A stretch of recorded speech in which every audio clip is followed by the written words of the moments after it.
నేను తెలుగులో ఇరుగు పొరుగు వారితో ఎలా ఉండాలి ఈ అంశంపై ప్రసంగం చేయడానికి ఐరా జాఫర్ను సాధారణంగా వేదిక పైన రావాలని ఆహ్వానిస్తున్నాను.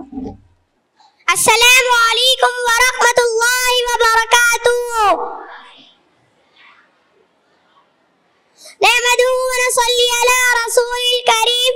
అమ్మా బాద్. నా పేరు ఐరా అంజుమ్. నేను జామియా ఉమ్ముల్ ఖురా పాఠశాలలో 3వ తరగతిలో చదువుతున్నాను. ఈ రోజు 10వ జల్సాలో నా యొక్క అంశం ఇరుగు పొరుగు వారితో ఎలా ఉండాలి. ఇస్లాంలో ఇరుగు పొరుగు వారితో అత్యంత సన్నిహితంగా కలిసిమెలిసి ఉండాలి అని ఇస్లాం ధర్మం మాకు నేర్పుతుంది. ఇరుగు పొరుగు వారితో గొడవలు పడకూడదు.